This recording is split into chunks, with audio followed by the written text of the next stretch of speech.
바빌로니아. 이 이름만 들어도 뭔가 광활한 사막과 신비로운 고대 도시가 떠오르지 않으세요? 하지만 이 거대한 제국의 진짜 모습은 과연 어땠을까요? 오늘 우리는 한 권의 책을 길잡이 삼아서 비옥한 강변에서부터 험준한 산맥까지 고대 세계를 호령했던 바빌로니아 제국의 다채로운 영토를 함께 탐험해 보려고 합니다. 이건 단순한 지리여행이 아니라 한 제국의 흥망성쇠를 결정지었던 바로 그 땅에 대한 이야기입니다.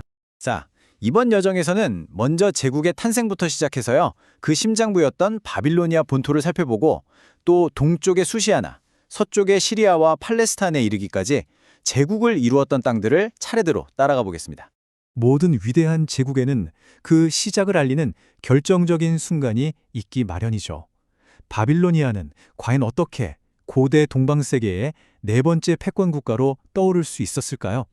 그 역사적인 배경부터 차분히 들여다보겠습니다.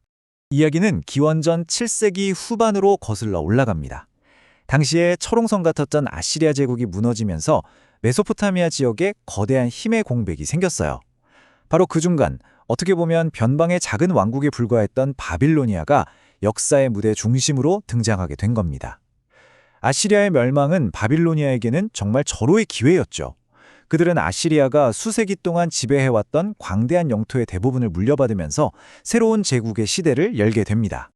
자, 그럼 이 새로운 제국의 심장부는 어디였을까요? 모든 힘과 권위가 시작된 곳, 바로 본토 바빌로니아라고 불리는 지역을 정의하는 것부터 시작해 보겠습니다. 본토 바빌로니아는 쉽게 말해 티그리스강과 유프라테스강, 이 두 위대한 강이 수천 년에 걸쳐 실어나른 비옥한 퇴적토로 만들어진 땅이라고 할 수 있습니다. 한쪽은 끝없는 아라비아 사막, 다른 한쪽은 거대한 티그리스강으로 경계가 명확하게 지어진 이 충적 평야가 바로 새로운 제국의 요람이자 지휘 사령부였던 셈이죠. 그런데 이 심장부도 가만히 들여다보면 유프라테스강의 흐름을 따라서 크게 두 구역으로 나뉩니다. 하나는 우리가 잘 아는 두 강 사이에 위치한 메소포타미아 평원이고요. 다른 하나는 유프라테스강 서쪽을 따라서 좁고 길게 뻗어 있는 아라비아 평원입니다. 이 책에서 아주 재미있는 비유를 두는데요. 두 강 사이에 자리 잡은 이 중심 지역의 모습이 꼭 고대의 항아리, 암포라를 닮았다는 겁니다. 지도를 보면 북쪽의 좁은 지점에서 시작해서 남쪽으로 갈수록 넓어졌다가 페르시아만으로 흘러 들어가면서 다시 좁아지는 그 모습이 실제로 암포라의 형태와 놀랍도록 비슷하죠. 이 독특한 지형은 제국의 농업 생산력이나 인구 분포에도 큰 영향을 미쳤을 겁니다. 그럼 이 제국의 심장부는 과연 얼마나 넓었을까요? 전체 면적은 약 27,000제곱마일로 추정됩니다. 이 중에서 엠포라 모양의 메소포타미아 평원이 약 18,000, 그리고 서쪽의 좁고 긴 아라비아 평원이 약 9,000제곱마일을 차지했는데요. 이 숫자가 어느 정도 규모인지 바로 와닿지는 않으시죠? 이게 정말 흥미로운 지점인데요. 27,000제곱마일이라는 면적은 사실 현대의 스코틀랜드나 아일랜드보다도 작은 크기입니다. 정말 놀랍지 않나요?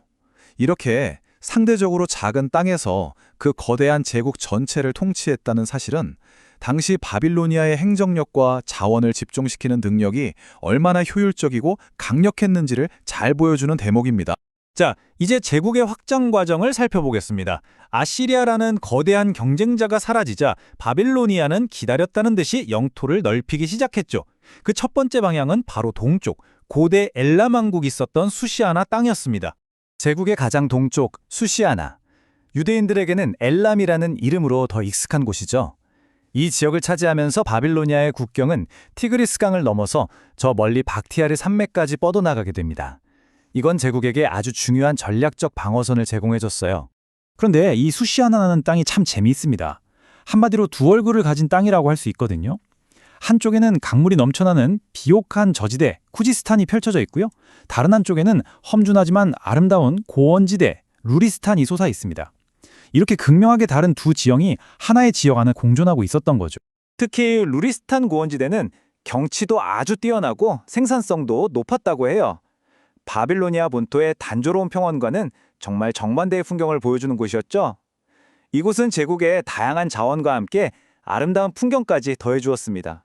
동쪽 국경을 단단히 한 바빌로니아의 시선은 이제 자연스럽게 서쪽으로 향합니다. 지중해로 향하는 이 광활한 서방 영토야말로 제국의 부와 영향력을 결정지을 핵심 무대였으니까요. 유프라테스강 중류 지역은 사실 농사짓기에는 썩 좋은 땅은 아니었어요. 하지만 제국에게는 그보다 훨씬 더 중요한 가치가 있었습니다. 바로 길이었죠. 두 사막 사이에 놓인 이 거대한 강줄기는 동방의 물자와 군대를 서쪽으로 실어 나르는 필수적인 동맥, 제국의 서쪽 영토를 잇는 생명선과도 같은 곳이었습니다. 하지만 이 건조한 유프라테스 계곡의 북쪽으로 가면 이야기가 달라집니다.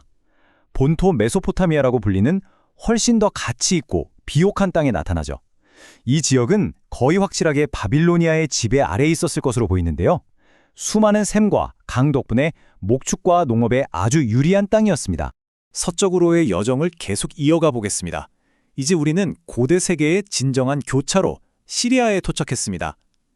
이곳은 다양한 민족과 문화가 오가고 아시아와 아프리카를 잇는 길목에 있었기 때문에 제국으로서는 반드시 장악해야만 하는 전략적 요충지였습니다. 시리아의 북쪽 관문인 카르케미시 근처는 땅이 꽤 험준하고 척박했습니다. 그래서 이곳의 부는 땅에서 나는 것보다는 길을 오가는 것들로부터 나왔죠. 바로 중개무역입니다. 동서양을 잇는 대상들의 교역로가 지나는 길목이었기에 이곳의 번영은 땅이 아닌 길 위에서 만들어졌습니다. 그 남쪽으로 내려오면 시리아 본토가 펼쳐지는데요.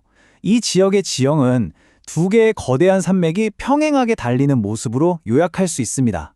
하나는 아름다운 해안의 리바누스 산맥, 다른 하나는 그보다 더 웅장하고 황량한 내륙의 안티리바누스 산맥이죠. 각각 아주 다른 매력을 가진 산맥입니다. 그리고 이 두 거대한 산맥 사이에는 정말 역사적으로 어마어마하게 중요한 통로가 있습니다. 바로 텅 빈 시리아라는 뜻을 가진 코엘레 시리아 계곡입니다. 이 비옥한 계곡은 아시아와 아프리카를 잇는 가장 편리한 길목이었고 수많은 상인과 군대가 이곳을 거쳐갔습니다.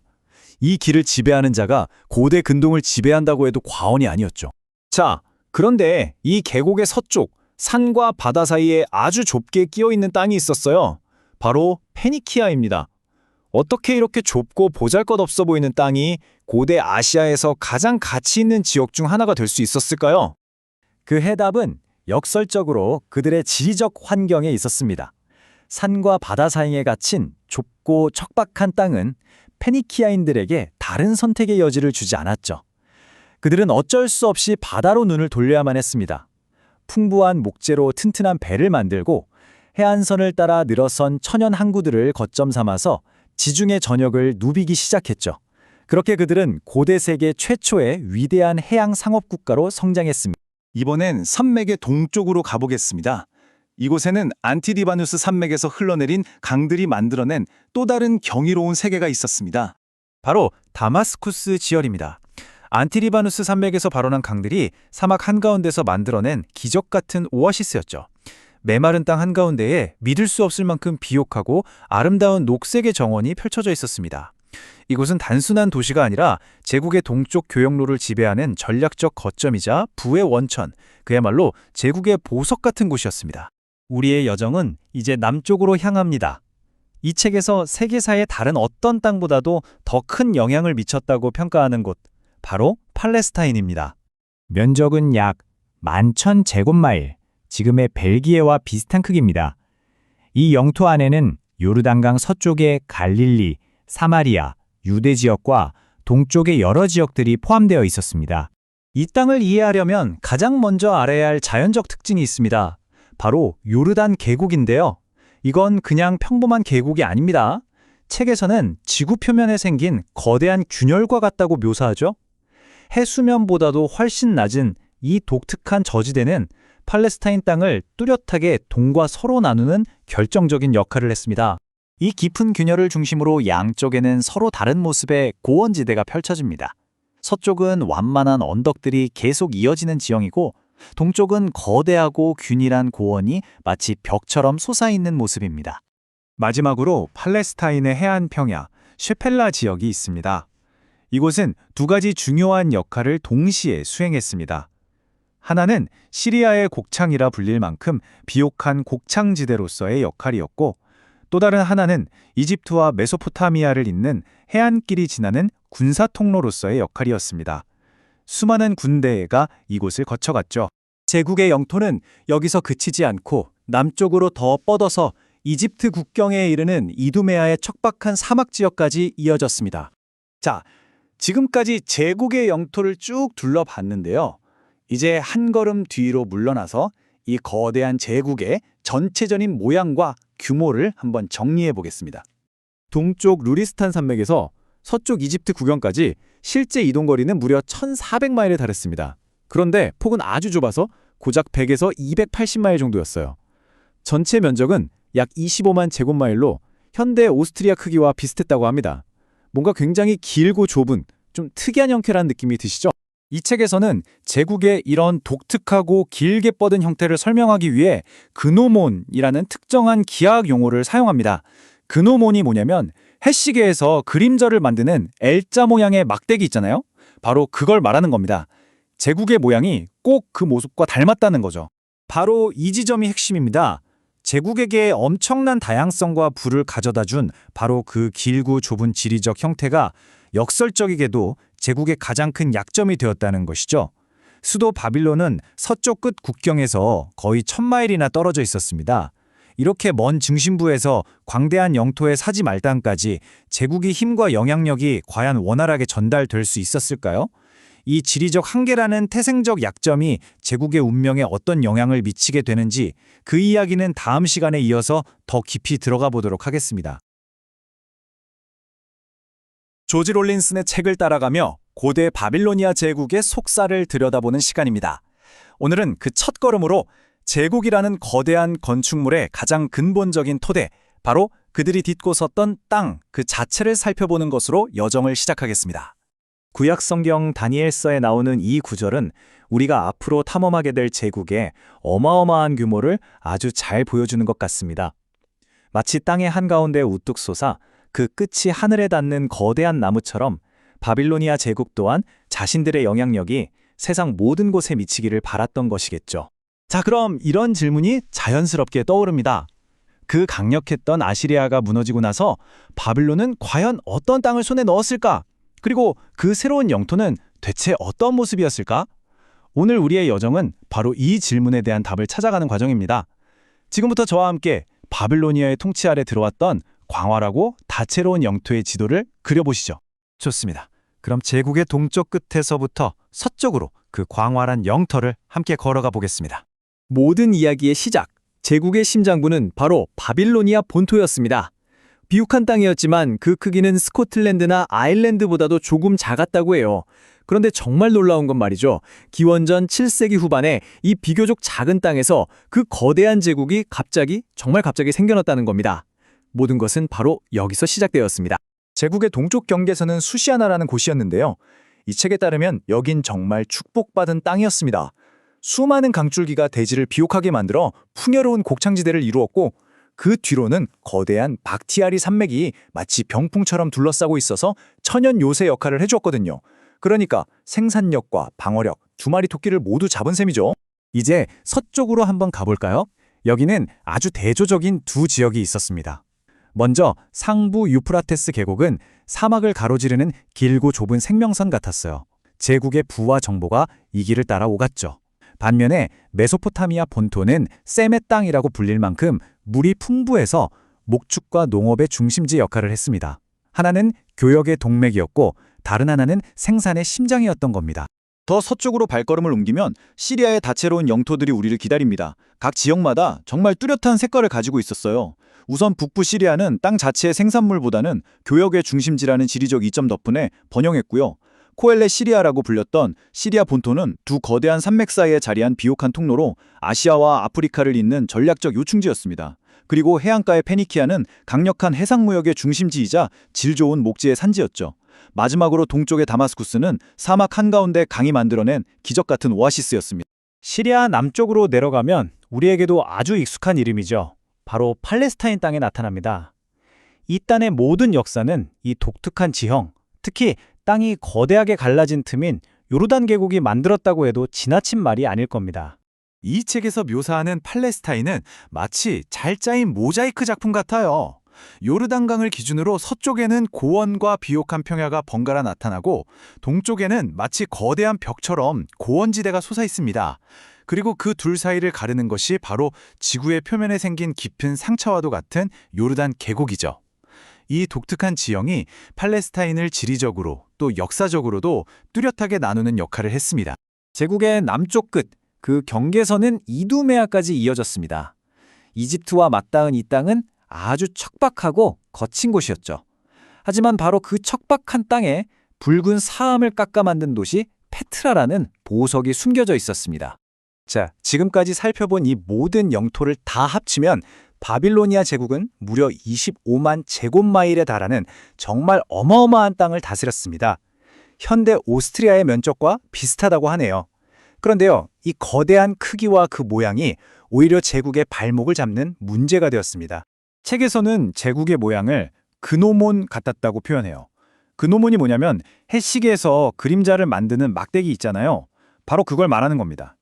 이게 무슨 뜻이냐면 제국이 균형 잡힌 모양이 아니라 한쪽으로 길게 늘어진 기역자 모양이었다는 거죠. 수도인 바빌론은 동쪽 끝에 치우쳐 있었고 서쪽의 시리아나 팔레스타인과는 너무나 멀리 떨어져 있었습니다. 이 기이한 형태가 바로 제국의 가장 큰 전략적 약점이었습니다. 위급한 상황이 생겨도 서쪽 국경까지 군대를 보내는데 엄청난 시간이 걸렸으니까요. 자, 그럼 이번에는 시선을 조금 바꿔서 이 거대한 제국의 땅에 생명을 불어넣었던 혈관과도 같은 존재, 바로 강과 호수들을 자세히 들여다보겠습니다. 바벨로니아 제국은 크게 두 개의 아주 뚜렷하게 다른 강 시스템을 가지고 있었어요. 동쪽과 서쪽이 완전히 달랐죠. 동쪽에는 페르시아만으로 흘러드는 크고 강력한 강들이 비옥한 평야를 적셨다면 서쪽에는 지중해나 내륙의 호수로 흘러드는 좀 더 다양한 강들이 레반트 지역의 독특한 풍경을 만들어냈습니다. 동부지방에서 가장 중요했던 수로는 쿠란 강이었습니다. 이 강의 여정은 마치 한편의 서사시 같아요. 황색산이라는 곳에서 시작해서 험준한 자그로스 산맥을 굽이굽이 흐르다가 여러 큰 지류들과 합쳐져서 마침내 티그리스와 유프라테스 강을 능가하는 거대한 강이 되어 페르시아만으로 흘러들어갔습니다. 이 강은 그야말로 동부지방의 생명줄 그 자체였습니다. 시리아의 대표적인 강은 오론테스 강인데 아주 재미있는 별명을 가지고 있었어요. 바로 반역의 강입니다. 왜 이런 이름이 붙었을까요? 이 지역의 다른 강들은 전부 남쪽으로 흐르는데 이 강만 유독 고집스럽게 북쪽으로 거꾸로 흘렀기 때문입니다. 이 반항적인 강이 레바논과 안티레바논 산맥 사이에 유명한 계곡을 만들며 흘렀죠. 하지만 서쪽 지방에서 가장 놀랍고 경이로운 지형을 꼽으라면 단연 요르단 계곡일 겁니다. 이 책의 표현을 그대로 빌려오자면 이곳은 마치 지표면에 생긴 화산 단층으로 벌어진 채 결코 닫히지 않은 넓은 틈과 같았다고 합니다. 단순한 계곡이 아니라 지구가 숨을 쉬다 벌어진 그 상처가 그대로 남은 아주 극적인 공간이었던 거죠. 강뿐만 아니라 제국 곳곳에는 보석처럼 박힌 호수들도 많았습니다.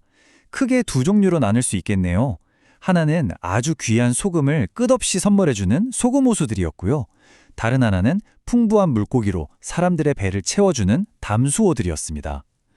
특히 사해는 해수면보다 400m나 낮은 곳에 위치한 데다 엄청난 염도 때문에 사람이 둥둥 뜨는 것으로 고대부터 아주 유명했죠. 자, 이제 강과 호수를 따라 흐르다 보면 자연스럽게 만나게 되는 곳들이 있죠. 바로 도시들입니다. 이 광대한 영토의 심장이자 두뇌 역할을 했던 권력과 무역의 중심지들로 한번 들어가 보겠습니다. 수도인 바빌론이 물론 가장 중요했지만 제국이라는 거대한 몸을 지탱하는 데는 이 지방 도시들의 역할이 절대적이었습니다. 예를 들어 수사는 제국의 동쪽을 책임지는 제2의 수도격이었고요. 카르케미시는 유프라테스 강을 건너 시리아로 들어가는 관문을 지키는 열수였습니다. 해안의 티레를 차지한다는 건 동부지중해 바다를 지배하는 뜻이었고 남쪽의 아스돗은 이집트로 가는 길목을 통제하는 강력한 요새였죠. 이 도시들은 제국이라는 거대한 사슬을 잇는 핵심적인 고리들이었던 셈입니다. 자, 지금까지 제국의 뼈대라고 할 수 있는 지형과 도시들을 살펴봤으니 이제 그 위에 살을 붙여볼 차례입니다. 기후는 어땠는지, 어떤 것들이 자라고 또 어떤 동물들이 살았는지 그 지도에 생생한 색을 입혀보겠습니다. 바빌로니아 제국의 기후를 한마디로 요약하면 덥고 건조했다고 할 수 있습니다. 바로 옆에 거대한 아라비아 사막이 있었기 때문이죠. 물론 높은 산악지대에는 서늘한 바람이 불기도 했지만 전반적으로는 강렬한 태양과 열기가 이 땅의 주된 특징이었습니다. 하지만 이 뜨거운 땅은 정말 놀라운 생명력을 품고 있었어요. 땅에서는 경이로운 수확량의 밀과 보리가 자랐고 하늘을 향해서는 달콤한 대추야자 나무가 빽빽하게 솟아 사람들의 주식이 되어 주었습니다. 바빌로니아 본토에서는 귀했던 목재도 문제 없었어요. 시리아 산지에 그 유명한 레바논의 백형목을 비롯한 좋은 나무들이 풍부했으니까요. 땅 위만 풍요로웠던 게 아닙니다. 땅속도 그야말로 보물창고였어요. 바빌론의 거대한 건축물들을 지을 때 썼던 접착제이자 방수제, 바로 역청이 대표적이죠.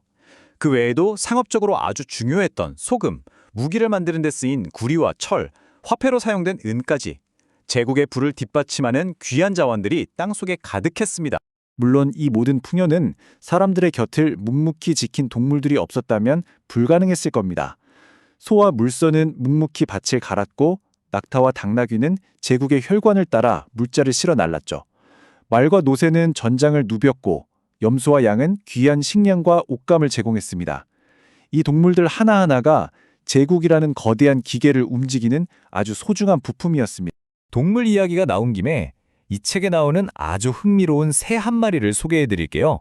북부 시리아에 살았다는 장엄한 새인데요. 키가 1m가 넘고 날개를 펴면 3m에 육박하는 아주 큰 새였다고 합니다. 더 놀라운 건 이 새들의 사냥 방식이에요. 여러 마리가 강을 가로질러 일렬로 늘어선 다음 날개로 물길을 막아 일종의 댐을 만들어서 물고기를 한쪽으로 몰아잡았다고 합니다. 정말 영리하지 않나요? 자, 이렇게 제국의 땅과 그 안의 모든 것들을 둘러봤습니다.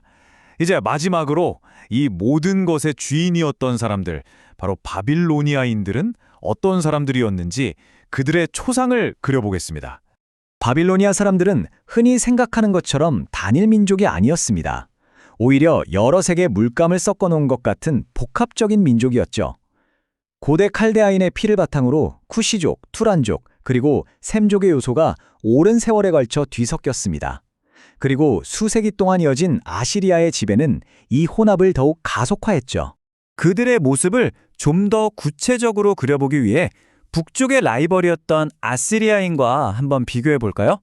남아있는 조각들을 보면 아시리아인들이 바부지고 근육질의 전사 같은 이미지였다면 바빌로니아인들은 그보다는 좀 더 선이 가늘고 부드러운 인상이었습니다. 이는 아마도 그들의 혈통이 더 다양하게 섞여 있었기 때문일 겁니다. 그렇다면 그들의 내면은 어땠을까요? 바빌로니아인들은 한마디로 양면성을 가진 사람들이었습니다. 그들은 밤하늘의 별을 보며 우주의 원리를 계산하는 위대한 과학자였지만 동시에 그 별을 보며 미래를 점치는 점성술사이기도 했죠. 또 그들은 뛰어난 상업적 감각으로 바빌론을 상인들의 도시로 만들 만큼 진취적이었지만 이 책은 그 이면에 탐욕과 과도한 사치라는 어두운 그림자도 함께 있었다고 지적합니다. 자, 그렇다면 이런 질문으로 오늘의 이야기를 마무리할 수 있겠습니다. 뛰어난 지성과 진취적인 상업 정신을 가졌던 이 혼합된 민족, 이들은 과연 이 광활한 땅 위에서 어떤 문화를 창조하고 어떤 예술을 꽃피웠으며 또 어떤 신들을 섬겼을까요? 그 흥미로운 이야기는 저희의 다음 여정에서 계속해서 펼쳐보겠습니다. 자, 이 책은 우리를 고대 바빌로니아 제국의 가장 깊숙한 곳으로 안내합니다. 단순히 역사적 사건들을 나열하는 게 아니라요. 역사의 흐름을 바꾸었던 바로 그 땅, 그 강, 그리고 그 기후 속으로 우리가 직접 걸어 들어가서 그 거대한 무대를 체험하게 만들어줍니다. 이 광대한 자연환경이 어떻게 한 제국의 강점과 약점, 나아가서는 그 운명까지 빚어냈는지 그 지리적인 비밀을 지금부터 함께 차분히 살펴보겠습니다. 성경 다니엘서에 나오는 이 구절은 고대인들이 바빌로니아 제국을 어떤 시선으로 바라봤는지 아주 잘 보여줍니다. 하늘에 닿을 만큼 거대한 나무, 세상 끝에서도 보일 만큼 압도적인 힘과 어떤 신성함까지, 이게 바로 바빌로니아가 스스로를 그리고 주변 세계에 보여주고 싶었던 이미지였던 거죠. 이제 우리는 이 거대한 나무가 뿌리내렸던 토양, 즉 제국의 힘의 원천이자 동시에 한계이기도 했던 그 지리적 무대를 본격적으로 탐험해 보겠습니다. 모든 위대한 제국이 그렇듯이 시작점이라는 게 있잖아요. 그렇다면 바빌로니아는 과연 어디서부터 시작했을까요? 티그리스와 유프라테스 강 사이에 있던 작은 속주가 어떻게 당대 최강의 제국 중 하나로 발돋움할 수 있었는지 그 놀라운 영토 확장의 여정을 차근차근 따라가 보겠습니다. 바빌로니아의 심장, 그 핵심은 바로 바빌로니아 프로퍼라고 불리는 바로 이 지역이었습니다. 두 개의 위대한 강, 티그리스와 유프라테스가 수천 년에 걸쳐서 실어 나른 흙이 쌓이고 쌓여서 만들어진 아주 비옥한 충적지대죠. 이 책의 저자는 그 모양이 꼭 고대에 쓰던 목이 긴 항아리, 암포라를 닮았다고 묘사하는데요. 참 재미있는 비유죠. 바로 이 풍요로운 땅이 제국의 모든 부와 인구 그리고 권력의 원천이었습니다. 그 팽창 규모가 정말이지 극적입니다. 원래 바빌로니아의 면적은 약 27,000 제곱마일 정도였다고 해요. 스코틀랜드나 포르투갈보다 더 작은 땅이었죠. 하지만 기원전 7세기 후반 오랜 경쟁자였던 아시리아가 무너지자 이 작은 속주는 불과 한 세대도 채 지나지 않아서 약 250만 제곱마일에 달하는 거대한 제국으로 탈바꿈 합니다. 영토가 순식간에 거의 10배 가까이 불어난 셈이에요. 그런데 제국의 영토 모양이 뭐랄까 반듯하고 안정적인 모양이 아니었어요. 저자는 이걸 해시계에서 그림자를 만드는 막대, 그러니까 그노몬에 비유합니다. 우리한테 익숙한 기역자 모양을 생각하시면 쉬울 것 같아요. 한쪽 팔은 서쪽으로 길게 뻗어 있고 다른 쪽 팔은 동쪽을 향해 짧게 나 있는 조금은 기형적인 모습이었죠. 이렇게 불규칙하고 길게 늘어진 영토는 당연히 군대를 이동시키거나 세금을 걷고 제국을 효율적으로 통치하는 데 엄청난 골칫거리였겠죠. 이 숫자 하나가 그 어려움을 아주 명확하게 보여줍니다. 1000마일. 킬로미터로는 약 1600km에 달하는 거리인데 수도 바빌론에서 시리아 같은 서쪽의 핵심 국경지대까지의 거리였습니다. 요즘에도 먼 거리지만 당시의 이동수단을 생각해보면 이건 정말 어마어마한 거리였어요. 파발꾼이 쉬지 않고 달려도 몇 주, 군대가 이동하려면 몇 달이 걸렸으니까요. 제국의 심장이 한쪽 끝에 너무 치우쳐 있었던 겁니다. 서쪽 국경에서 무슨 일이 터졌을 때 신속하게 대응하기가 거의 불가능한, 이건 뭐랄까 태생적으로 안고 가야 했던 구조적인 약점이었습니다. 자, 이제 제국의 지도를 한번 펼쳐놓고 직접 여행을 떠나볼까요? 먼저 해가 뜨는 동쪽 끝으로 가보겠습니다. 제국의 동방 국경을 지키는 든든한 방패이자 풍요로운 땅이었던 속주, 바로 수시아나입니다.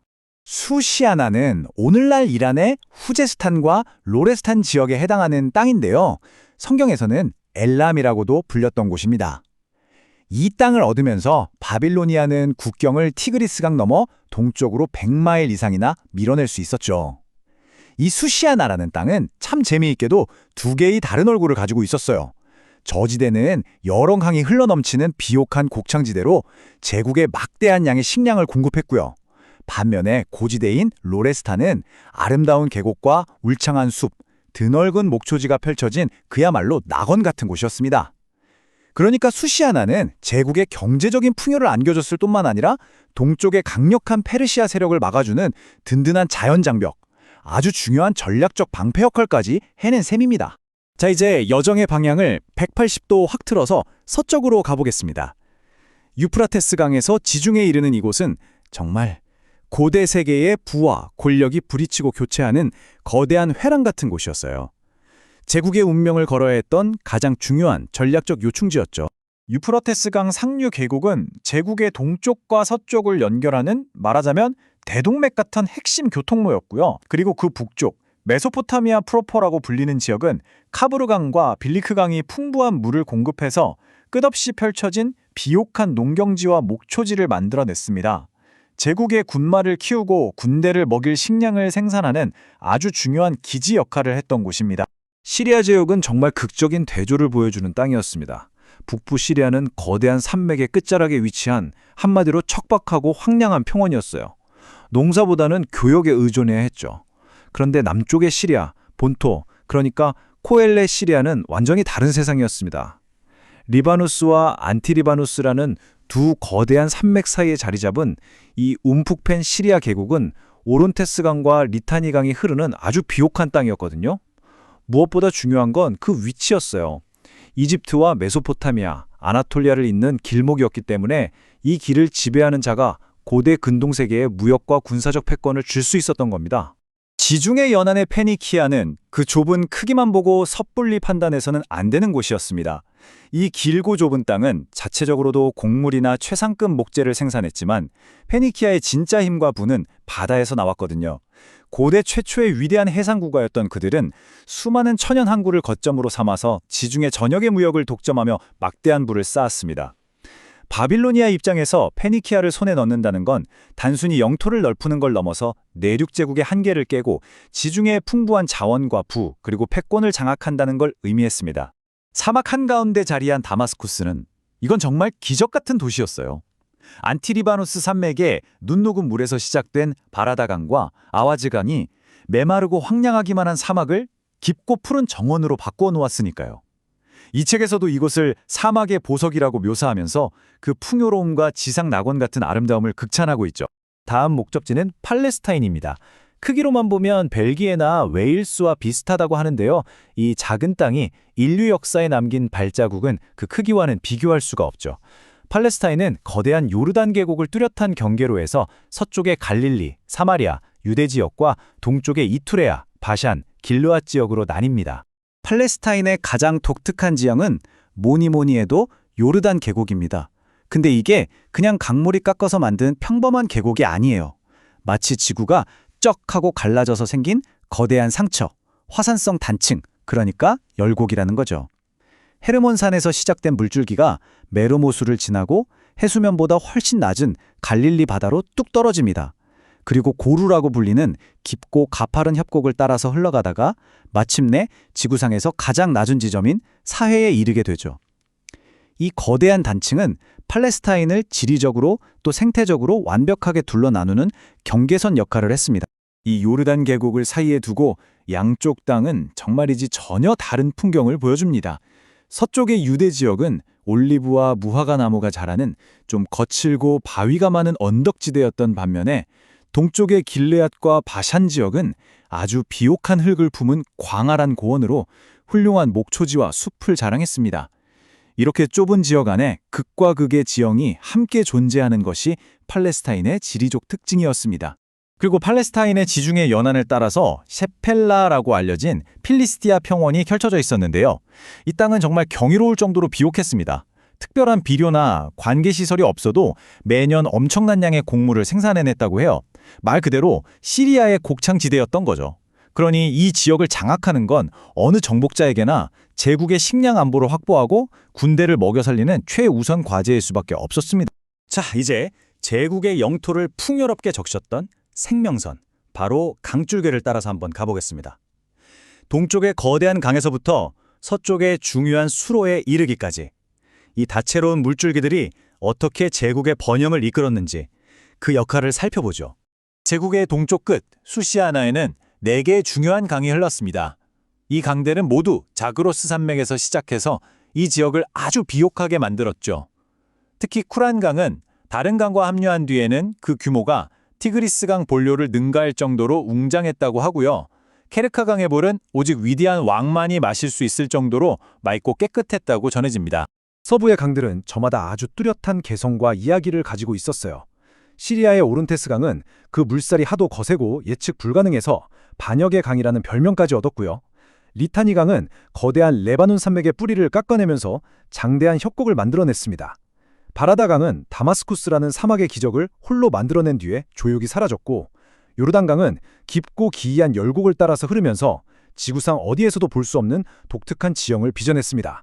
자, 이제 잠시 땅과 강에서 눈을 돌려서 제국을 둘러싼 자연환경 그 자체를 한번 느껴보죠. 피부를 태울 듯한 뜨거운 바람부터 극과 극의 기후, 그리고 그 안에서 터전을 잡고 살아갔던 다채로운 생명의 세계로 들어가 보겠습니다. 제국의 기후는 정말이지 지역에 따라 하늘과 땅 차이였습니다. 수시아나와 바빌로니아 본토 같은 남부 평원은 여름이면 가마솥처럼 끓어오르는 숨막히는 더위를 견뎌야 했지만, 시리아와 팔레스타인의 고원지대는 비교적 온화했죠. 하지만 제국 전역에 공통적으로 찾아오는 불청객이 있었는데, 바로 셰르기스나 캄신이라고 불리는 건조하고 뜨거운 모래바람이었어요. 마치 용광로에서 불어오는 듯한 이 바람이 한번 휩쓸고 지나가면 푸르던 식물은 바싹 타들어가고 사람들은 모든 생기를 잃었습니다. 제국은 그야말로 식물의 보고였습니다. 남부에서는 대추야자가 끝없이 펼쳐져서 주민들의 주식이자 중요한 수입원이 되었고 북부 시리아에는 울창한 습이 있었죠. 특히 남부 시리아의 레바논 산맥에서 자라는 백향목은 고대 세계에서 가장 귀하고 값비싼 건축자재로 여겨졌습니다. 그 외에도 종이를 만들던 파피루스나 설탕의 원료인 사탕수수 같은 귀한 식물들도 제국 곳곳에서 발견되었습니다. 이번에는 바빌로니아 세계에 살았던 다양한 동물들을 한번 만나볼까요? 최상의 포식자부터 유용한 가축, 그리고 때로는 재앙을 몰고 오는 곤충까지 거대한 동물의 왕국이 제국의 영토 위에서 펼쳐집니다. 제국의 땅에는 사자, 표범, 곰 같은 맹수들부터 들소와 야생 당나귀 같은 초식동물까지 다양한 생명들이 공존했습니다. 하늘에는 독수리와 홍학이 날았고 땅에는 전갈과 타란툴라가 도사리고 있었죠. 특히 수억 마리의 메뚜기 떼는 한 번 나타나면 하늘을 뒤덮고 모든 농작물을 먹어치우는 정말 재앙과도 같은 존재였습니다.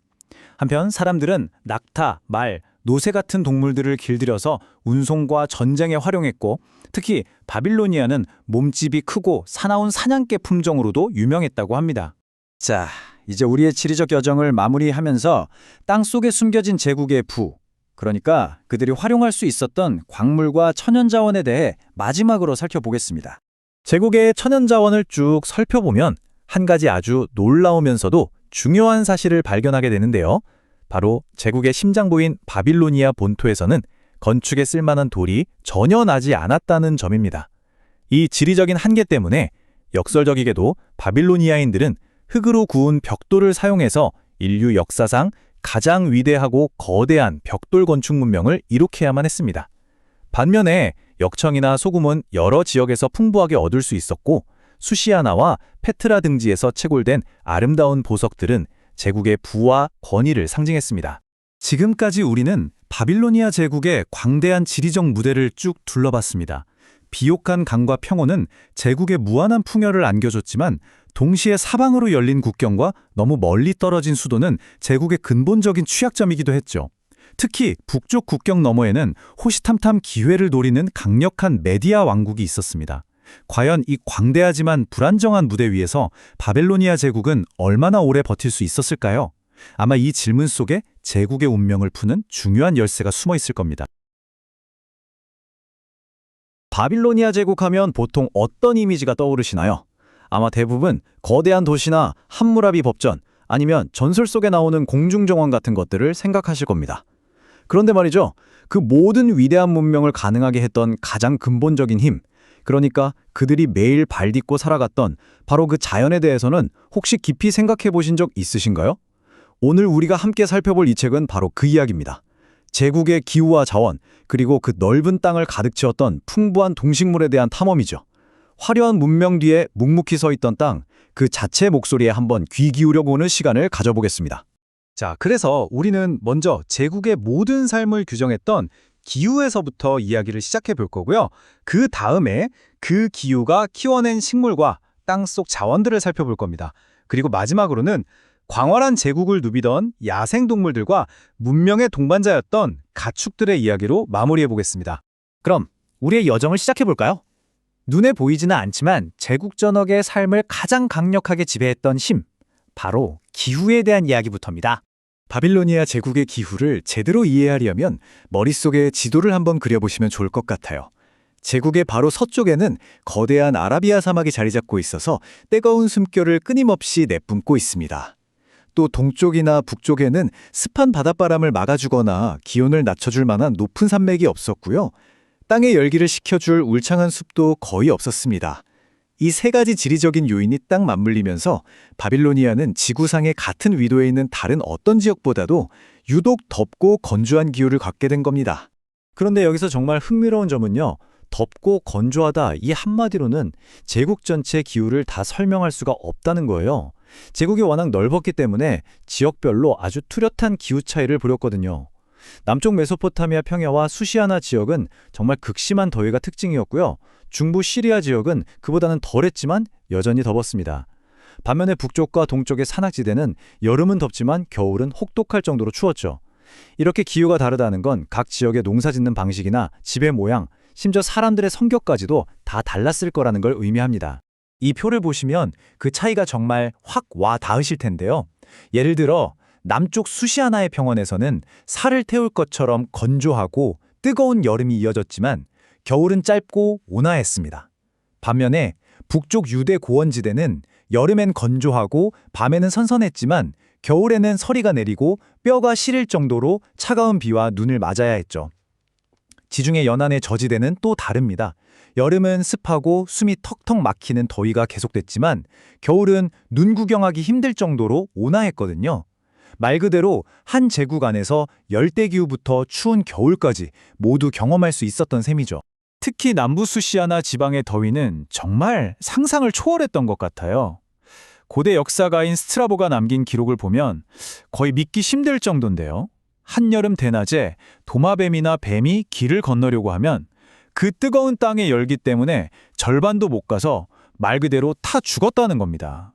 물론 좀 과장이 섞였을 수도 있겠지만 당시 사람들이 느꼈을 그 살인적인 더위가 어떤 느낌이었는지 정말 생생하게 전해주는 기록이죠. 이렇게 지역마다 기후가 제각각이었지만 제국 전체를 거의 예외 없이 괴롭혔던 공통의 불청객이 하나 있었습니다. 바로 사막에서 불어오는 불타는 듯한 바람, 시로코입니다. 메소포타미아에서는 셰르기스, 시리아에서는 캄신이라고 불렸는데 이름은 달랐지만 하늘을 짙은 모래먼지로 뒤덮고 푸른 초목을 순식간에 말려 죽이는 그 파괴적인 위력만큼은 어디서나 똑같이 공포의 대상이었습니다. 자, 그렇다면 이렇게나 혹독한 기후 속에서 바빌로니아의 땅은 과연 어떤 생명들을 품고 있었을까요? 이제 제국의 풍요로운 식물의 세계로 한번 들어가 보겠습니다. 이 책에서는 바빌로니아를 딱 한마디로 정의하는데요. 바로 곡물의 나라였다는 겁니다. 그 비결은 다른 데 있지 않았어요. 바로 땅이었습니다. 티그리스 강과 유프라테스 강이 해마다 홍수를 일으키면서 상류에 영양분 가득한 흙을 실어 날랐고 그게 수천 년 동안 쌓여서 아주 깊고 기름진 충적토를 만들었거든요. 이건 뭐랄까 농사를 위해 신이 내려준 선물 같은 땅이었던 거죠. 특별한 비료나 기술이 없어도 놀라운 수확을 거둘 수 있었습니다. 그 비옥함이 어느 정도였냐면 정말 오늘날의 우리 상식으로는 믿기 힘든 수준이에요. 헤로도터스나 플리니우스 같은 고대 작가들의 기록에 따르면 바빌로니아에서는 씨앗을 한번 뿌리면 보통 100배, 많게는 200배에 달하는 수확을 거둘 수 있었다고 합니다. 현대 농업 기술로도 이건 정말 어려운 일이거든요. 이 어마어마한 생산력, 이게 바로 바빌로니아 문명이 그 거대한 인구를 먹여 살리고 찬란한 문화를 이룩할 수 있었던 진짜 힘이었던 겁니다. 물론 바빌로니아 사람들의 식탁이 빵으로만 가득했던 건 아니에요. 주식인 밀과 보리 말고도 렌틸콩 같은 다양한 콩을 심어서 단백질도 보충했고요. 살갈퀴덩굴이라는 식물은 가축 사료로 유용하게 썼습니다. 특히 참깨는 기름을 짜서 음식에 쓰는데 아주 중요한 작물이었죠. 심지어 남쪽 습지에서는 땅속에서 어떤 식물의 뿌리를 캐내서 보리 케이크랑 비슷한 맛이 나는 별미를 만들어 먹기도 했다고 해요. 정말 땅이 주는 건 하나도 버리지 않고 지혜롭게 활용했던 거죠. 하지만 바빌로니아인들에게 가장 중요한 식물이 뭐냐고 딱 하나만 꼽으라면 그건 단연코 대추야자였을 겁니다. 이건 그냥 과일나무가 아니었어요. 달콤한 열매는 빵도 되고 와인도 되고 꿀도 되는 주된 식량이었고요.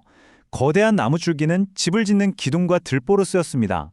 넓은 잎사귀로는 지붕을 엮거나 바구니를 만들었고 단단한 씨앗마저 가축의 사료나 수수로 썼다고 해요. 그야말로 뿌리부터 열매까지 버릴 게 하나도 없는 생명의 나무 그 자체였던 거죠. 마치 여행을 하는 것처럼 유프라테스 강을 따라서 바빌론에서 북쪽으로 쭉 올라간다고 상상해 보세요. 풍경이 서서히 바뀌는 게 눈에 보일 거예요. 남쪽의 뜨거운 평야에서는 씨알을 가득 채우던 대추야자 숲이 강을 따라 올라가 아나라는 지역에 이르면 점차 사라지기 시작하고 그 자리에 올리브나무가 나타납니다. 더 북쪽으로 가면 뽕나무가 주요 과일이 되고요. 마침내 북부 메소포타미아의 고원지대에 이르면 호두와 포도, 피스타치오가 무성한 땅을 만나게 되죠. 이 강줄기를 따라가는 여정 자체가 제국의 다채로운 생태계를 보여주는 한편의 다큐멘터리 같은 겁니다. 자, 이번엔 제국의 서쪽으로 가볼까요? 시리아와 팔레스타인 지방 역시 식물의 보고였습니다. 북부 시리아에는 거대한 플라터너스나 빽빽한 오크, 소나무 숲이 있어서 질 좋은 목재를 공급했고요. 남쪽으로 내려가면 바나나나 시카모아 같은 아열대 식물들이 더해져서 훨씬 다채로운 풍경이 펼쳐졌습니다. 그 중에서도 레바논 산맥의 백향목, 이 삼나무는 정말 특별했습니다. 단단하고 향기로워서 궁전이나 신전을 짓는 최고의 건축 자재로 여겨졌거든요. 이건 단순한 나무가 아니라 제국의 권위와 부를 상징하는 아주 중요한 전략 자원이었습니다. 땅은 이렇게 지상에서만 풍요로웠던 게 아니에요. 그 땅 속에도 문명을 일으키는데 꼭 필요한 보물들이 숨겨져 있었죠. 바빌로니아 본토는 사실 강이 만든 부드러운 흙땅이라 돌이 정말 귀했습니다. 그래서 건물을 대부분 흙으로 만든 벽돌로 지었거든요. 이 흙벽돌의 약점을 보완해준 마법 같은 재료가 바로 역청, 즉 천연 아스팔트였습니다. 벽돌 사이를 이걸로 붙이고 겉에 바르면 습기를 막아주는 방수제 역할을 훌륭하게 해냈죠. 특히 시트라는 지역의 역청은 품질이 좋기로 유명했다고 합니다. 그 외에도 음식에 꼭 필요한 소금, 전쟁 물자에 쓰이는 유황과 초석, 또 도구와 무기를 만드는 구리와 철까지. 결국 제국은 이렇게 다양한 속주들 덕분에 필요한 자원들을 모두 공급받을 수 있었던 겁니다. 바빌로니아 사람들에게 보석은 그냥 예쁜 장신구, 그 이상이었습니다. 부와 권력을 보여주는 상징이었고 신에게 바치는 신성한 예물이었으며 때로는 중요한 거래 수단이 되기도 했죠. 보석에 대한 이런 강한 애착은 자연스럽게 제국 전역에 걸쳐서 다양한 귀한 돌들을 찾아내려는 체계적이고 꼼꼼한 탐색으로 이어졌습니다. 여기서 다시 한번 강조해야 할 점은 바빌로니아 본토는 순수한 흙땅이라 돌이나 보석이 전혀 나지 않았다는 사실입니다. 하지만 제국이 다스리는 넓은 속주들은 그야말로 보석의 보고였죠. 동쪽 수시아나에서는 마노와 녹주석이, 남쪽 페트라 근처에서는 자수정이, 서쪽 다마스쿠스에서는 조각에 쓰이는 설화석고가, 그리고 페니키아 해안에서는 아주 비싼 청금석이 거래되었습니다. 이런 식으로 제국 곳곳에서 온갖 보석들이 수두로 모여들었고 제국의 중심부는 그 덕분에 화려하게 빛날 수 있었던 겁니다. 자, 지금까지는 땅과 식물, 그리고 땅속 자원처럼 움직이지 않는 것들에 대해 이야기했죠. 이제부터는 그 땅 위를 뛰어다니고 하늘을 날아다녔던 살아있는 생명체들, 바로 동물들의 세계로 들어가 보겠습니다. 바빌로니아 제국의 영토 안에는 정말 무시무시한 야생동물들이 많이 살았습니다. 특히 사자나 곰, 표범 같은 대형 포식자들은 제국 어디에서나 발견될 수 있었죠. 이 동물들은 사람의 생명과 가축을 위협하는 늘 경계해야 하는 공포의 대상이었습니다. 하지만 동시에 그 압도적인 힘과 용맹함 때문에 왕의 권위를 상징하는 경외의 대상이 되기도 했어요. 왕이 사자를 사냥하는 건 그냥 스포츠가 아니라 혼돈을 상징하는 야생의 힘을 왕이 제압하고 질서를 유지한다는 걸 보여지는 아주 중요한 정치적인 행사였던 거죠. 이렇게 수많은 동물들 중에서 이 책이 아주 특별하게 다루는 새가 한 마리 있습니다. 북부 시리아에서 발견된 새로 현지 아랍인들이 경외심을 담아서 장엄한 새라고 불렀던 타이르 엘라오프입니다. 이 새들이 사냥하는 모습을 보면 정말 입이 떡 벌어질 정도예요. 먼저 수십 마리가 얕은 강을 가로질러 촘촘하게 한 줄로 쫙 늘어섭니다. 그리고는 다 같이 웅크려 앉아서 꼬리와 날개를 펼쳐 물의 흐름을 막는 임시 댐을 만드는 거죠. 그럼 상류의 물이 막히고 하류의 물이 점점 줄어들겠죠. 망을 보던 새가 수위가 충분히 낮아졌다고 신호를 딱 보내면 그 순간 모두가 일제히 날아올라서 갇혀버린 물고기들을 낚아채는 겁니다. 이건 그냥 본능이라고 하기엔 너무나 정교하고 지능적인 하나의 작전처럼 보이죠. 큰 맹수들도 무서웠지만 때로는 그보다 훨씬 작은 생명체들이 더 큰 재앙을 몰고 오기도 했습니다. 물론 전갈이나 타란툴라 같은 독충도 위험했죠. 하지만 그 중에서도 메뚜기 떼는 정말 차원이 다른 재앙이었어요. 하늘을 새까맣게 뒤덮으며 나타난 셀 수 없이 많은 무리가 단 몇 시간 만에 풍요로운 농경지를 아무것도 남지 않은 황무지로 만들어버릴 수 있었거든요. 이건 인간의 힘으로는 어떻게 해볼 도리가 없는 그야말로 거대한 자연의 재앙 그 자체였습니다. 자, 이제 험난한 야생을 떠나서 인간의 곁으로 와 문명을 함께 일군 동물들, 바로 가축들에 대한 이야기로 넘어가 보겠습니다. 전쟁터에서, 농사일에서, 그리고 일상생활에서 이 동물들은 없어서는 안 될 존재들이었습니다. 고대 바빌로니아 유물을 들여다보면 아주 흥미롭게도 두 종류의 개가 등장합니다. 하나는 딱 봐도 힘세고 듬직하게 생긴 마스티프 같은 개고요. 집이나 가축을 지키거나 맹수를 사냥할 때 썼을 겁니다. 다른 하나는 아주 날렵하고 빠른 그레이하운드를 쏙 빼닮은 개죠. 영양처럼 빠른 동물을 쫓을 때 필요했겠죠.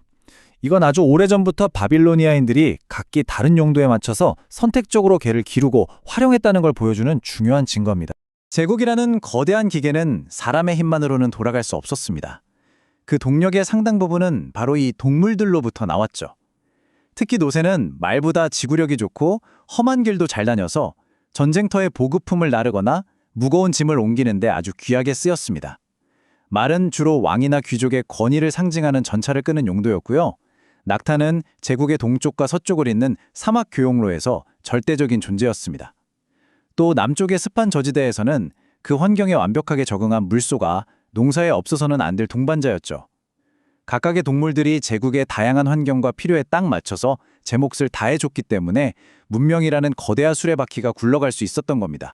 타는 듯한 더위와 기적 같은 비옥함, 땅속의 풍요, 그리고 위협적이면서도 공존해야 했던 동물들까지 이 모든 것이 어우러진 복잡하고 역동적인 환경은 바빌로니아 문명이 태어나고 자라난 거대한 무대였습니다. 그렇다면 이 자연이라는 무대 위에서 바빌로니아 사람들은 구체적으로 어떤 모습으로 살아갔을까요? 어떤 집을 짓고 어떤 옷을 입고 또 무엇을 먹고 살았을까요? 그 구체적인 삶의 이야기는 다음 시간에 계속해서 펼쳐보도록 하겠습니다. 고대 세계의 심장부에 자리했던 거대한 제국 바빌론. 우리는 바빌론을 화려한 도시 그리고 놀라운 지적 유산으로 기억하지만 그 거대함 속에는 사실 치명적인 약점이 숨어 있었습니다. 지금부터 조지 롤린슨의 기록을 따라서 위대했지만 동시에 위태로웠던 바빌론 대제국의 가장 깊은 곳으로 함께 들어가 보겠습니다. 바벨론이라는 문명을 제대로 이해하기 위해서는 우리는 먼저 그들이 딛고 섰던 땅, 그 제국의 영토가 어디까지 펼쳐져 있었는지 살펴볼 겁니다. 그리고 그 땅에 생명을 불어넣었던 강과 호수, 즉 제국의 동맥을 따라가 보고요. 그 자연환경에 어떤 자원과 생명을 키워냈는지 알아본 후에 마침내 이 모든 것의 주인이었던 바빌론 사람들은 과연 어떤 모습이었고 또 어떤 복잡한 내면을 가졌는지 들여다보는 순서로 진행하겠습니다. 모든 위대한 제국의 이야기는 그 영토에서부터 시작됩니다. 바빌론의 역사도 마찬가지였죠. 그들의 이야기는 한때 세계를 호령했던 아시리아 제국이 무너진 잿더미 위에서 시작되었습니다. 바벨론은 아시리아의 광활했던 영토 중에서 남쪽과 서쪽 지역을 고스란히 물려받아 새로운 역사의 주인이 되었죠. 먼저 제국의 동쪽 경계선을 살펴보면 수시에아나라고 불리는 천혜의 요새가 자리 잡고 있었습니다. 이곳은 현대 지도로 보면 이란의 후지스탄과 로리스탄 지역에 해당하는데요. 한쪽에는 비옥한 충적 평야가 펼쳐져 있어서 풍부한 식량을 공급해 주었고 다른 한쪽에는 험준한 박티아리 산맥이 자연적인 방벽 역할을 해주었습니다. 다시 말해 식량 안보와 국방이라는 두 머리 토끼를 동시에 잡을 수 있는 제국에게는 정말 완벽한 땅이었던 셈이죠. 하지만 바빌론의 진정한 야망과 영토의 핵심은 서쪽을 향해 있었습니다. 유프라테스강 상류의 고원지대에서부터 시작해서 오늘날의 시리아와 메소포타미아 북부, 그리고 중요한 요새였던 카르케미시를 모두 포함했죠. 더 나아가 지중해 연안에 부유한 항구 도시들이 있던 페니키아, 그리고 역사적으로 매우 중요한 땅인 팔레스타인과 그 남쪽의 이두메아까지, 심지어는 북부 아라비아와 이집트의 일부까지도 바빌론의 영향력 아래에 있었습니다.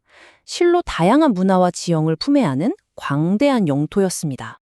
이 광활한 서부 영토의 한가운데에는 코엘레 시리아라는 흥미로운 이름의 계곡이 있었습니다. 우리말로는 속이 빈 시리아 정도로 번역할 수 있겠는데요. 레바논 산맥과 안티레바논 산맥 사이에 길고 비옥하게 펼쳐진 이 계곡은 단순한 땅이 아니었습니다. 이곳은 아시아 대륙과 아프리카 대륙을 잇는 거대한 대동맥과도 같은 곳이었어요. 수천 년 동안 수많은 군대와 상인들이 이 길을 오가며 역사의 흐름을 만들어온 바로 그 무대였죠.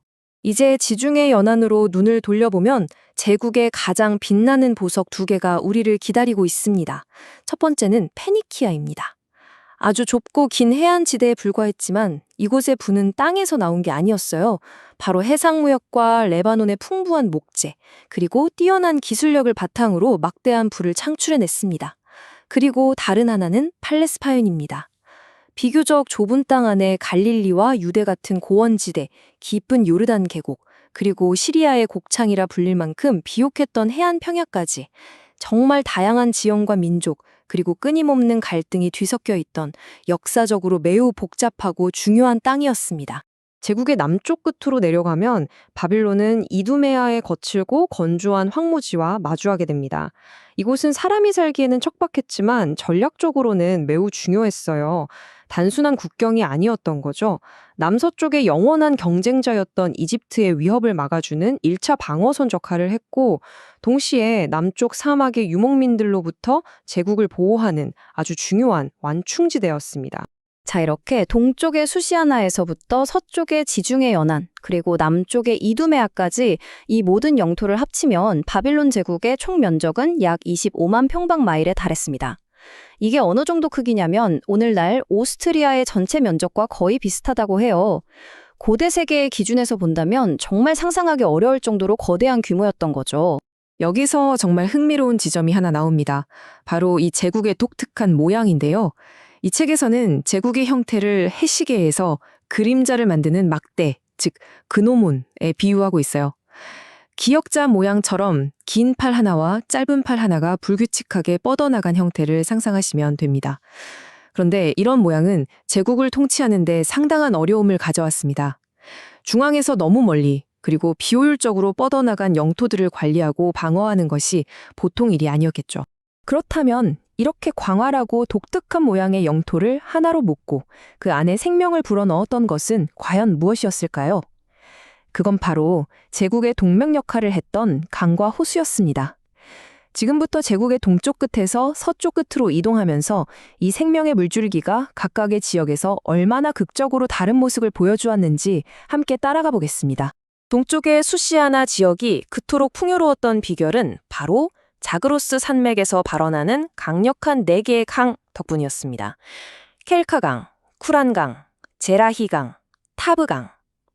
이 강들이 산맥의 흙을 끊임없이 실어날라 믿을 수 없을 만큼 비옥한 땅을 만들어냈고, 덕분에 이곳은 제국의 가장 중요한 곡창지대 중 하나가 될 수 있었습니다. 그런데 제국의 서쪽으로 가면 강의 모습은 완전히 달라집니다. 북쪽 시리아에서는 거대한 오론테스 강이 유유히 흘렀고, 다마스쿠스에서는 바라다 강이 사막을 기적처럼 푸른 정원으로 만들었죠. 그리고 남쪽 팔레스타인에서는 성서에 등장하는 전설적인 요르단 강이 깊은 협곡을 따라 흘렀습니다. 이 강들은 단순히 물을 공급하는 것을 넘어서서 도시를 만들고 문명의 길을 터주는 아주 중요한 역할을 했습니다. 특히 요르단 강은 아주 독특한 여정을 거치는데요. 이 책은 마치 지구 표면에 난 거대한 상처를 따라 흐르는 강 같다고 묘사합니다. 헤르몬산에서 시작된 작은 물줄기는 먼저 메롬 호수를 거치고 갈릴리 바다에서 잠시 숨을 고릅니다. 갈릴리 바다를 나올 때는 아주 맑고 투명한 물이 되어서 깊고 구불구불한 계곡을 지나죠. 그리고 마침내 모든 것을 삼키는 거대한 사해에 도착해서야 그 긴 여정을 마칩니다. 제국의 물은 강뿐만이 아니었습니다. 수많은 호수들이 있었는데 그 성격이 정말 극과 극이었습니다. 한쪽에는 염도가 너무 높아서 어떤 생명체도 살 수 없는 죽음의 바다, 사해가 있었고요. 다른 한쪽에는 풍부한 물고기로 사람들에게 생명을 유지시켜주는 젖줄, 갈릴리 바다가 있었습니다. 이 두 호수는 마치 바빌론 제국이 품고 있던 자연 환경의 극단적인 두 얼굴을 상징적으로 보여주는 것 같습니다. 자, 지금까지 우리는 바빌론 제국의 뼈대라고 할 수 있는 자연 지형을 쭉 살펴보았습니다. 이제 이 뼈대 위에 살을 붙여볼 차례입니다. 제국의 심장 역할을 했던 위대한 도시들은 과연 어디에 있었고, 또 그 도시들은 어떤 지정학적 운명 속에서 숨쉬고 있었는지 함께 알아보겠습니다. 모든 길은 당연히 제국의 수도인 바빌론으로 통했지만 제국의 힘이 바빌론 한 곳에만 집중되어 있었던 것은 아닙니다. 동쪽에서는 웅장한 수사가 제2의 수도 역할을 하며 제국의 위엄을 과시했고, 서쪽 국경에서는 유프라테스 강을 건너는 길목을 지키는 카르케미시 같은 철옹성 요새들이 있었습니다. 또 지중해에서는 티레가 해상 상업을 장악했고, 남쪽에서는 아스 도시 이집트로 가는 길을 통지했죠. 이 도시들이야말로 제국 전체를 움직이는 작은 심정들이었습니다. 그런데 여기서 결정적인 점은 바빌론의 안보 상황이 겉으로 보이는 것만큼 안정적이지 않았다는 겁니다. 동쪽의 페르시아나 남쪽의 아라비아는 큰 위협이 되지 않았어요. 하지만 남서쪽의 이집트는 시리아 땅을 두고 끊임없이 다투는 오랜 경쟁자였죠. 그리고 가장 치명적인 위협은 바로 북쪽의 메디아로부터 왔습니다. 그들은 강력했고 고원지대를 장악하고 있었으며 결정적으로 바빌로니아와 메디아 사이에는 이렇다 할 방어선이 없는 완전히 개방된 국경이었습니다. 결국 이 책이 말하는 바빌론의 실체는 바로 이것입니다. 겉보기에는 강력하고 위대한 제국이었지만 그 본질은 무기나의 허락하에 존재하는 제국이었다는 것이죠. 바빌론의 운명은 스스로의 군사력이 아니라 북쪽의 강대국 메디아와의 위태로운 동맹관계에 달려 있었습니다. 왕과 사이의 결혼동맹이라는 언제 끊어져도 이상하지 않을 가느다란 줄 하나에 제국의 명운이 걸려 있었던 셈입니다. 이처럼 위태로운 지정학적 환경 속에서 바빌론 사람들은 과연 무엇을 믿고 의지하며 살아갔을까요? 아마도 그것은 그들이 발 딛고 선 땅, 즉 그들을 먹여 살렸던 기후와 그 땅이 품고 있던 풍요로운 자원이었을 겁니다. 이제 그들의 환경 속으로 조금 더 깊이 들어가 보겠습니다. 바빌론 제국, 특히 동쪽 지역의 여름이 얼마나 뜨거웠는지는 상상하기가 좀 어려운데요. 고대 지리학자 스트라보가 남긴 기록에 아주 생생한 묘사가 있습니다. 한여름 수사에서는 도마뱀이나 뱀이 정오쯤 거리를 건너려고 하면 그 거리의 절반도 가기 전에 구워져 죽었다. 이 한 문장만 들어봐도 그곳의 기후가 얼마나 극한이었는지 짐작할 수 있습니다. 하지만 이 뜨거운 태양은 역설적으로 엄청난 농업적 부를 가져다 주었습니다. 동쪽의 바빌로니아와 수시아나 평야에서는 밀과 보리가 끝없이 펼쳐졌고 무엇보다 생명의 나무라고 불렸던 대추야자가 사람들의 주된 식량원이 되어주었죠. 서쪽으로 가면 상황은 훨씬 다채로워집니다. 시리아의 울창한 숲에서는 귀한 목재가 생산되었고 팔레스타인의 언덕에서는 올리브와 포도 같은 다양한 과일들이 자라나 제국 전체를 풍요롭게 했죠. 땅 위뿐만 아니라 땅 밑에도 제국의 부가 숨겨져 있었습니다. 그 중에서 가장 중요하고 풍부했던 자원은 바로 역청, 즉 천연 아스팔트였습니다. 나무와 돌이 귀한 메소포타미아 평야에서 거대한 도시를 건설하려면 수많은 벽돌이 필요했는데 바로 이 역청이 벽돌들을 단단히 붙이는 접착제이자 습기를 막는 방수제 역할을 했습니다. 바빌론의 거대한 건축물들은 사실상 이 검은 자원 위에 세워졌다고 해도 과언이 아니죠. 이 광활하고 풍요로운 땅에는 물론 사람만 살았던 것이 아닙니다. 이제 이 풍경 속에 생명의 숨결을 불어넣어 볼 시간입니다. 드넓은 평원과 울창한 숲, 그리고 강가에는 과연 어떤 동물들이 살고 있었을까요? 제국은 실로 광범위한 야생동물의 서식지였습니다. 왕권의 상징이었던 사자를 비롯해 표범, 곰과 같은 맹수들이 살았고 들소나 야생 당나귀 같은 커다란 초식동물들도 흔했죠. 하지만 가장 무서운 존재는 어쩌면 메뚜기 떼였을지도 모릅니다. 한번 나타나면 순식간에 모든 농작물을 먹어치워 땅을 황폐화시킬 수 있었으니까요. 그야말로 풍요로우면서도 위험이 공존하는 자연이었습니다. 그리고 인간과 함께 살았던 가축들은 제국의 경제와 군대를 움직이는 아주 중요한 동력이었습니다. 사막을 건너는 무역에는 낙타가 필수적이었고 전쟁터에서는 말과 노새가 활약했죠. 특히 수시아나에서 나는 노새는 품질이 좋기로 유명했고 왕들의 사냥을 돕던 바빌로니아의 사냥개 역시 명성이 높았습니다. 이처럼 다양한 동물들이 문명의 발전에 각자의 방식으로 기여했습니다. 지금까지 우리는 바빌론이라는 거대한 무대를 구석구석 살펴보았습니다. 하지만 어떤 위대한 연극도 배우 없이는 완성될 수 없겠죠. 이제 마침내 이 모든 역사의 주인공이었던 바빌론 사람들 자신에게로 우리의 시선을 옮겨보겠습니다. 그들은 누구였고 또 어떤 사람들이었을까요? 바빌론 사람들을 이해하기 위한 첫 번째 열쇠는 그들이 순수한 단일 혈통이 아니었다는 점입니다. 그들의 정체성은 마치 여러 강물이 하나로 합쳐져 큰 강을 이루듯이 형성되었어요. 이 땅의 원래 주인이었던 쿠시족과 투란족의 유산 위에 나중에 들어온 강력한 셈족 문화가 더해져 만들어진 철저하게 혼합된 민족이었습니다. 그리고 시간이 흐르면서 셈족의 언어와 문화가 지배적인 요소가 되었죠. 외모는 북쪽에 살던 아시리아인들과 매우 흡사했지만 자세히 들여다보면 미묘한 차이가 있었다고 합니다. 아시리아인들이 좀 더 근육질의 다부진 체격이었다면 바빌로니아인들은 그보다는 조금 더 호리호리한 편이었죠. 아마도 그들의 피에 섞여 있던 쿠시족의 유산이 이런 작은 차이들을 만들어냈을 것으로 추정됩니다. 하지만 바빌로니아 사람들을 진정으로 정의하는 것은 외모가 아닌 그들의 지성이었습니다. 그들은 고대 세계에서 지혜와 학문의 대명사로 불렸어요. 밤하늘의 별을 꾸준히 관찰해서 천문학의 기초를 닦았고 그들의 관측 기록은 훗날 아리스토텔레스가 사용할 정도로 정확했습니다. 동시에 그들은 이 지식을 활발한 상업 활동에 적용해서 상인의 도시라는 명성을 얻으며 거대한 부를 쌓았습니다.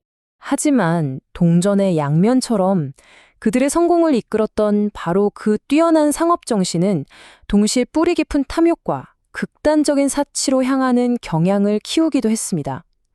이 책은 그들이 악한 탐욕을 가졌다고 지적합니다. 결국 우리는 하나의 질문과 마주하게 됩니다. 심오한 지성으로 하늘의 별자리를 읽어내면서도 동시에 세속적인 탐욕으로 땅의 불을 끝없이 탐했던 문명. 이 위대하고도 명백한 모순 속에서 우리는 제국의 본질과 인간의 야망에 대해 과연 무엇을 배울 수 있을까요? 바빌론의 이야기는 바로 그 답을 오늘 우리에게 묻고 있습니다.